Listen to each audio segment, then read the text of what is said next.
Good morning, everyone, and welcome to our Friday morning briefing.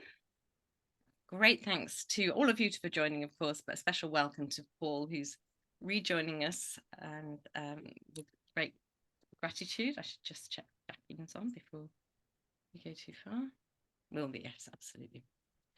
So, unbelievably, this whole period has been so unbelievable, but in between last Friday and this, we passed the 6-month mark.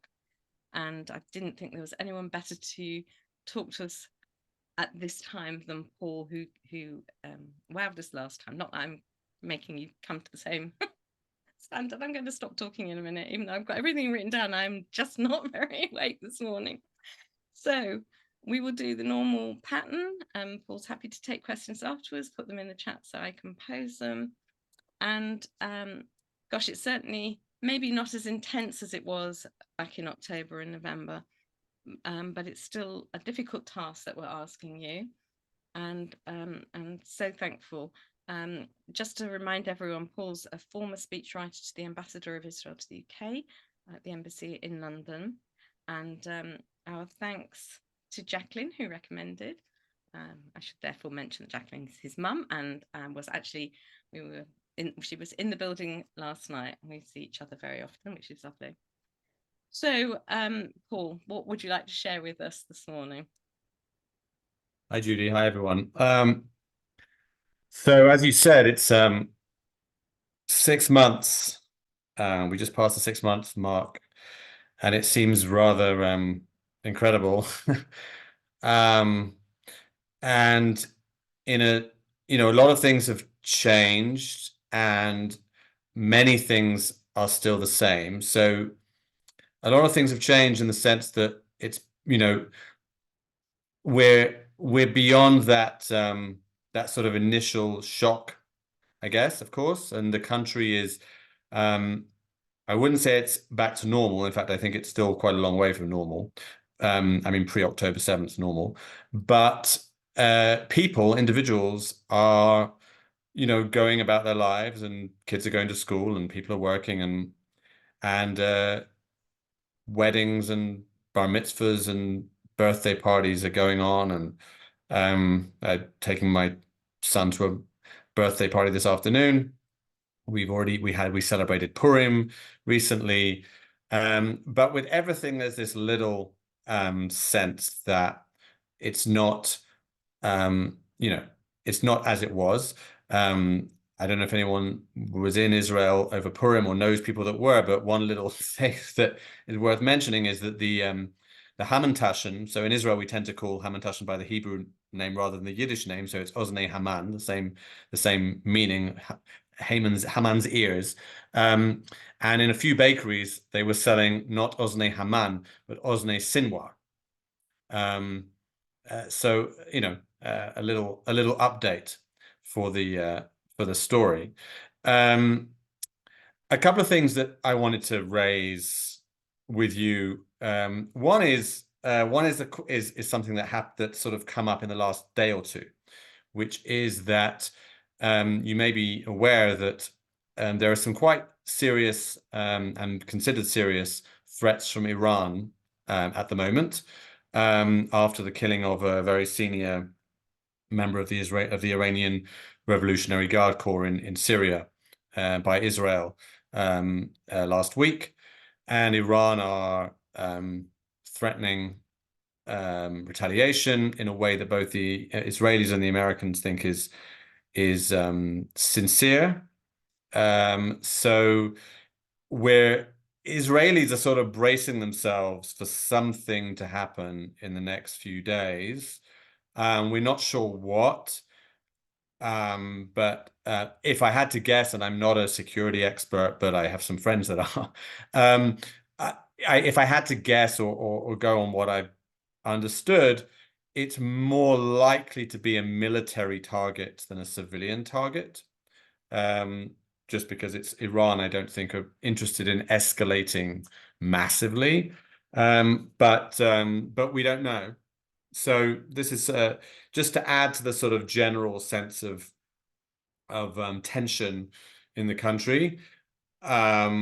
we've been told, actually, the last few weeks, we've been getting messages from our local, from the municipal authorities, that we should be stocking up on food and water for 3 days in a safe room, and making sure we have, if we don't already own them, we should buy portable phone chargers and electricity generators that we can afford, because there is the very real possibility of a war with Hezbollah in the north, not unrelated to the wider Iranian threat, and that war could result in, for example, a loss of power, a loss of electricity for a few days, if power stations are hit or that kind of thing. So there is this weird, I would say we're sort of living in a kind of split screen reality,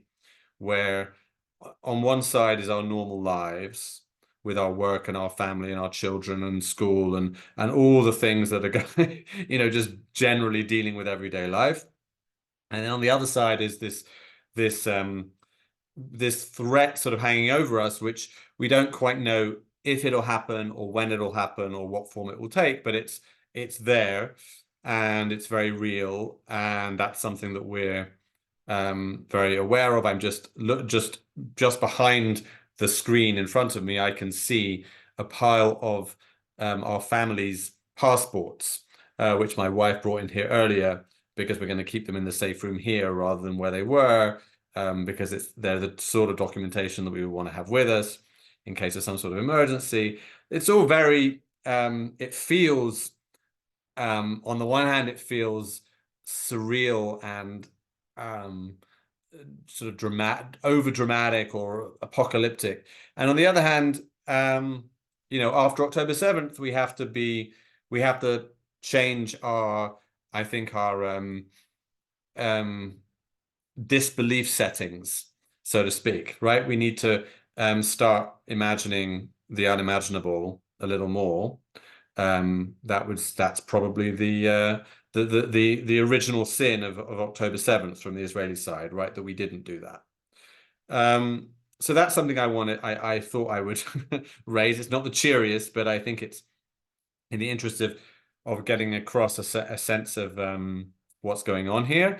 The other thing I wanted to raise was something that's happened in the last, I mean, it was kind of happening already a few months ago, but in the last few weeks, it's heated up, which is a growing dissension in the country. Anti-government protests are heating up, not to what they were pre-October 7th, when there was the year-long protests around the judicial reform.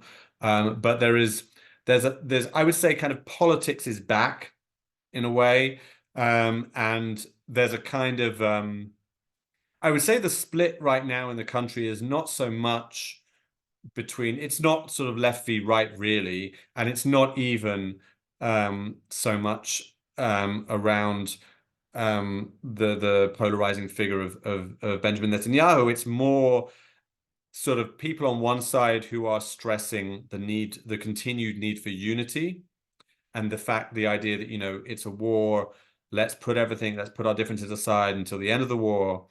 And another group who are probably smaller, but maybe not much smaller, of Israelis who believe that the government itself is harming the cause of unity, and therefore it's legitimate to be calling for a change of government, elections, or some internal change.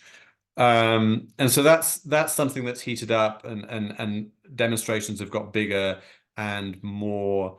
The reaction has also become more controversial.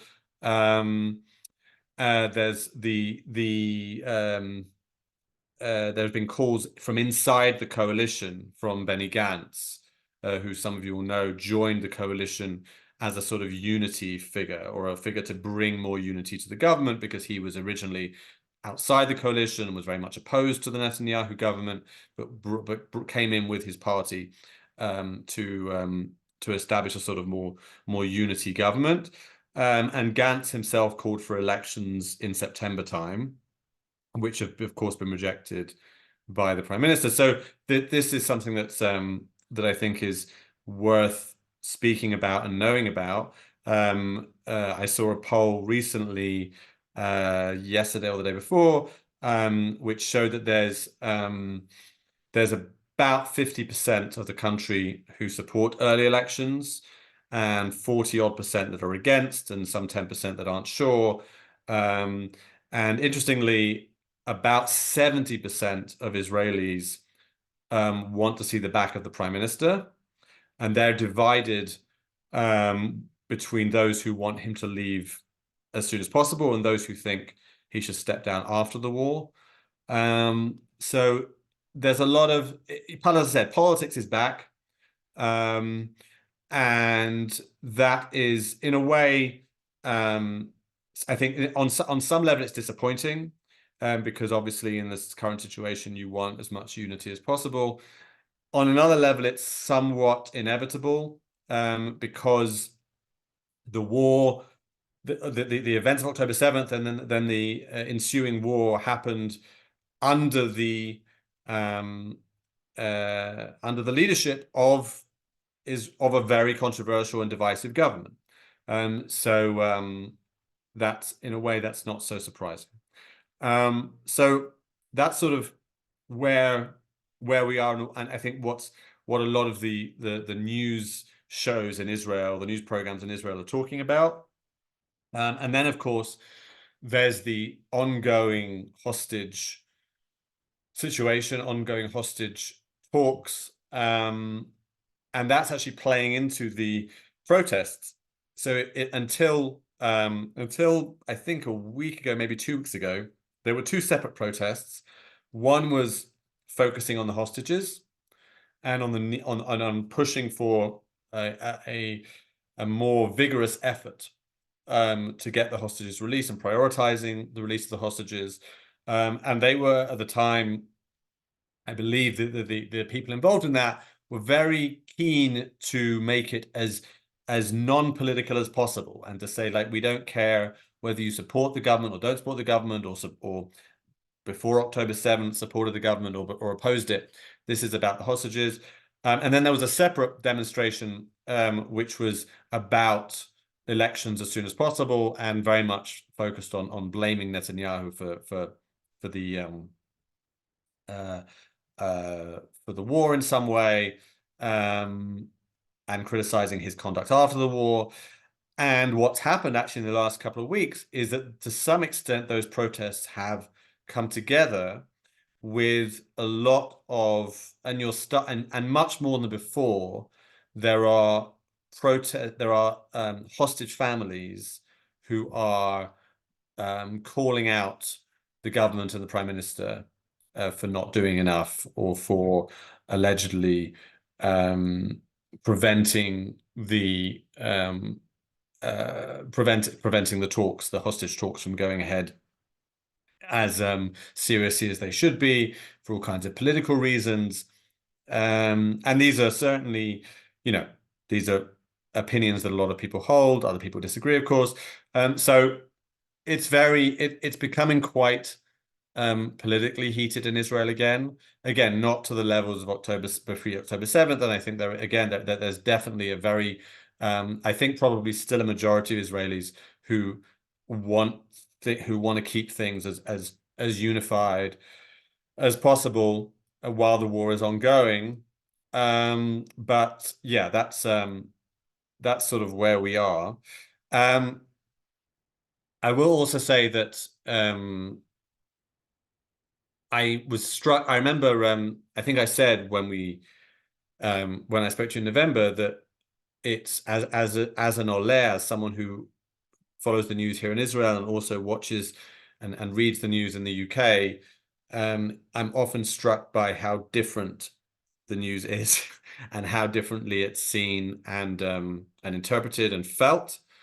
And the thinking about this new threat from Iran and the reality of what's going on in the north of Israel, which I'm pretty sure has not been reported much outside of Israel, the fact that 80,000 Israeli citizens, the north, had to leave their homes and can't go back at this point, and they're talking about not even starting the school year in many northern towns in September, because we don't yet know if Hezbollah is still going to be a threat or not at that point.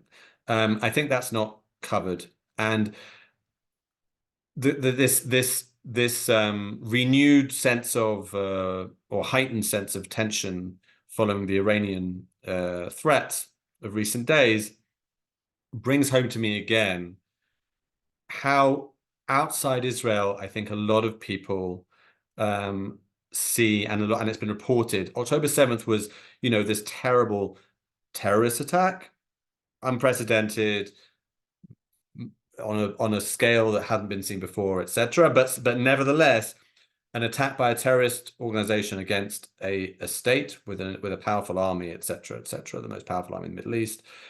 And I think for Israelis, we understood it as, we didn't see it in isolation. We understood it, and increasingly as the days went on and Hezbollah started threatening and firing rockets, as the October 7th was actually the sort of opening salvo in a much bigger and possibly quite long-lasting war, which will be hot and cold at different points, in which Iran is, behind much of it and financing and supporting much of it, but it includes, as we know now, Hezbollah in the north and the Houthis from Yemen, as well as Hamas, and that feeling that it's, it wasn't just an isolated terrorist attack, but Israel is very much having to deal with the threats on multiple fronts potentially,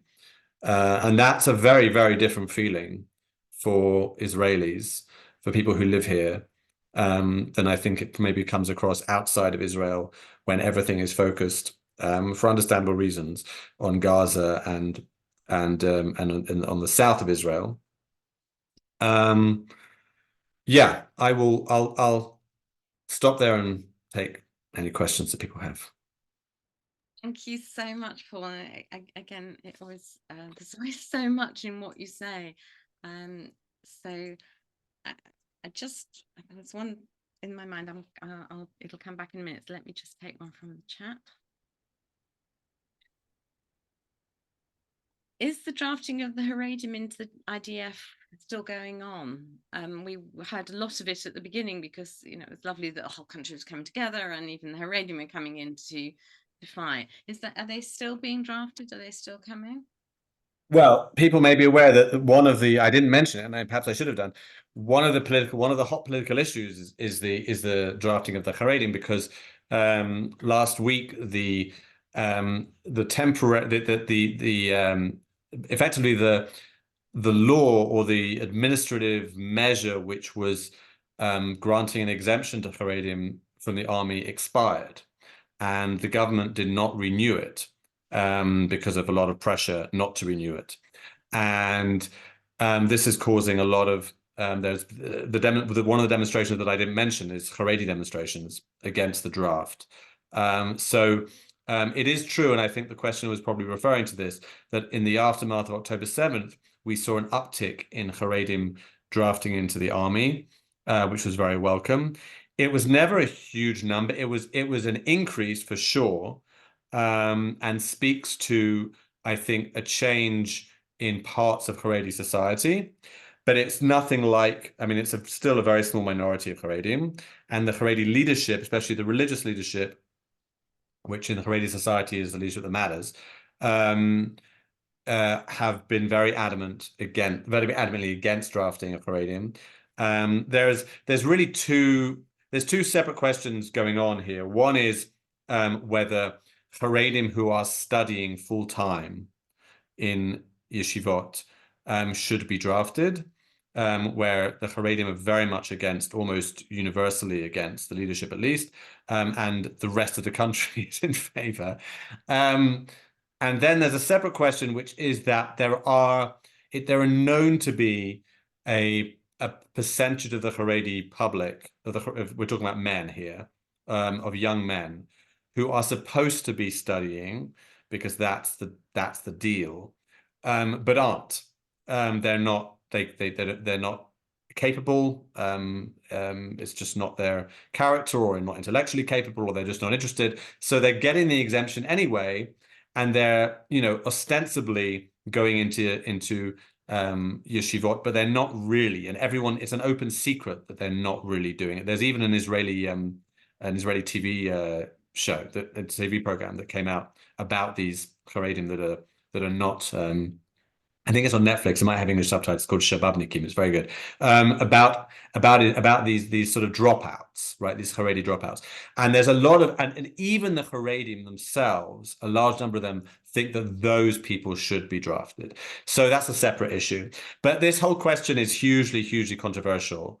And one of the, I think before October 7th, there was a lot of people thought, even those that see it as very unfair, that they're not serving in the army and pulling their weight, nevertheless thought that, you know what, would they actually, do the army actually need them?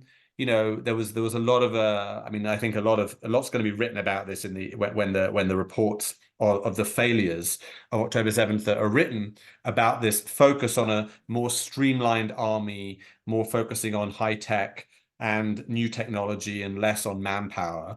And so it was thought that maybe we don't need the Haredim. But actually what October 7th has shown is that we actually don't have enough soldiers, especially if we're going to be fighting in the south and the north simultaneously, potentially. And we are going to need more people in the country pulling their weight. In 20 years' time, the Haredim are going to be a quarter of the country, or 20% of the country. So you can't have a situation, you just can't, where they're not serving. So yeah, it's an ongoing story. So interesting. And when they right at the beginning, because there were flocks of soldiers going to their units, going to the bases, even though they hadn't been called up. There's the whole issue of them not being enough equipment for them and supplies.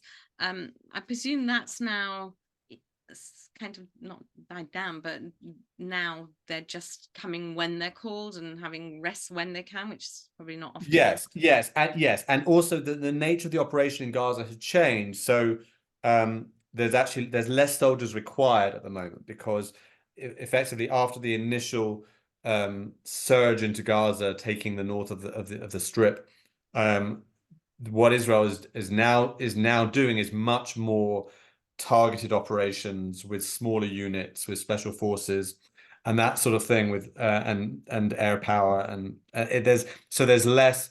There a lot of soldiers have come home. Friends of mine, for example, have been released. They've been told that, don't get too comfortable. Like, they could be called back, especially if things heat up in the north. So it's not exactly, they haven't been released in any kind of permanent way, but fewer soldiers are needed at the moment than compared to the first, say, 2 months of the war. Yeah, so there's this like kind of new normal that keeps coming. Yeah. So you were talking about the two different protests going on, one for the hostages and one for the back to being governmental ones. It's really hard. I mean, we find this a little bit too, that you want to focus on the hostages, but at the same time you're aware it's 6 months, and how do you keep on being positive? And I only hear positive. I have to say, I'm bringing it up now, but in our general conversation around JW3, it's still, what we do with the hostage. We have to get that hostage out, but it's quite hard to keep that energy going after this time, and not knowing how well most of them are and how much they're suffering, if they're even alive. Is that the same in Israel? Is it the same kind of feel? Well, the advantage, if you can call it that Israel has, is that the hostage families are here. So, and they're not keeping quiet, as you can imagine. So they, if no one else, are going to make sure that this issue does not leave the headlines. and they will be protesting and screaming and shouting their lungs out until their family members are home. So and because of the nature of Israeli society, it's, we can many people know people who have hostage. I don't know anyone personally, but there's a young man in his early 20s, who's a hostage. His parents live not far from me. They're Americans, so they're part of the sort of English speaking scene here. So I don't know them personally. I've met them, I think, once or twice, but I have a lot of mutual friends. Yeah. We have a lot of mutual friends. So um, it's very alive wherever you are. In Tel Aviv more than Jerusalem, because Tel Aviv is where the big rallies are taking place. So certainly in Tel Aviv, you see it everywhere. On the occasions I go to Tel Aviv, you see the pictures up everywhere. There's area known as Kikar Chatufim, the hostage square. Yeah, so it's still such a live issue here. And the other thing that's happening, of course, here is that every couple of weeks there are new media interviews, either on television or in the newspapers, with released hostages, with of those who were released, in which someone else has found it in themselves to be able to talk about it. And so new revelations come out. So every so often you'll see headlines about, this thing happened in Gaza. And usually it's nothing particularly cheery. I mean, it's usually things that make us much more concerned and feel much more that we need to get the hostages out. It's now widely understood that some really terrible things are happening, especially to young women that are still there. So it's a really horrific situation, and Israeli society is really feeling it, and it's part of the dilemma for Israel's decision makers, because they know how important this is for the population, and on the other hand, there will be undoubtedly other voices in the room saying that if we go this far to get the hostages, then we might be in some way compromising the military effort, and the need to get rid of Hamas. So it's a very complicated situation. The last question kind of follows nicely on from that, which is, living in Israel, how divided do you think Israel's society is? How Divided. divided? We talked about it a bit. Yeah. Look, I think that in certain ways it's been incredibly unified, and even now with the split that I referred to earlier, I don't think it's nothing. It's not like it was before October 7th, where Israel was at its most, for a year. It was as polarized and fractured as it's been for decades. And there was an extraordinary coming together after October 7th, which included, for example, the people that had been the leaders of the protest movement against the government suddenly, pivoting and devoting all their resources to helping people fleeing from the north. And there were stories of, people who were a volunteer, who was clearly someone, in Israel, you can often tell how someone votes by where they're from, or how they or how they dress, or whatever, or how religious they are, or whatever. And there were stories of, people that were clearly from the anti-government side, volunteering in a town like Sderot, which is a more right-leaning Likud voting city, and people, just embracing each other and saying, let's forget all that nonsense from before. So there really was a coming together, and I think to a large extent there still is. It's still a remarkably unified country in most respects. But, when it gets to very specific questions about the leadership of the country, and whether the leadership is making the right decisions, or whether the leadership it has an agenda beyond just the national interest, which is, of course, one of the accusations, given Netanyahu's personal political situation. Then you go back to, I think, what is still this kind of latent fear among a section of the Israeli population, that we don't have the leadership that we need in this time. There was one of the arguments made by people, including those that don't particularly like Netanyahu, is you don't change leadership in the middle of a war. Like that would be a terrible idea. And then some other people say, well, sometimes it's necessary. I think there was a column by in the New York Times, American journalist Bret Stephens, who previously had been very supportive, I think, of Netanyahu, who said the headline was something like "Netanyahu must go," and in the piece he said he made the argument, or made the comparison with the British and how Neville Chamberlain was ousted and replaced by Churchill, in the early months of the Second World War, because Chamberlain was seen as a failed leader. So maybe you do replace a failed leader during a war, and that, of course, is the argument of some in Israeli society. But yeah, I would say that overall there's an overwhelming sense of unity, but on certain issues you're starting to see the splits get a little bit wider.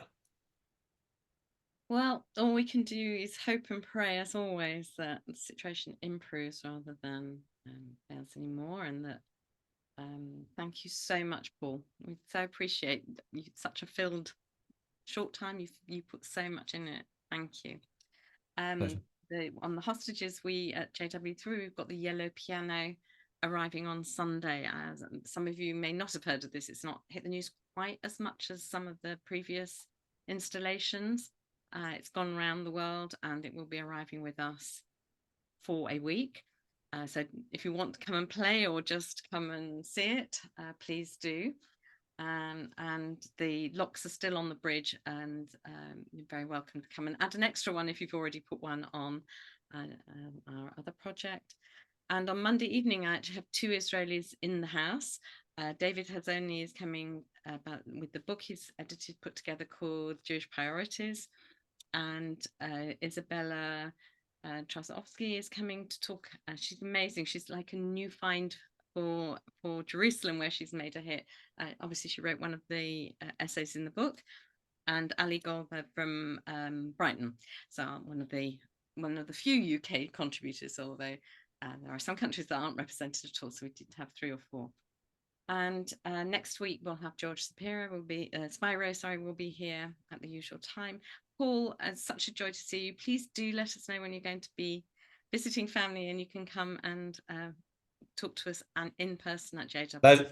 Be a pleasure. Thanks very much.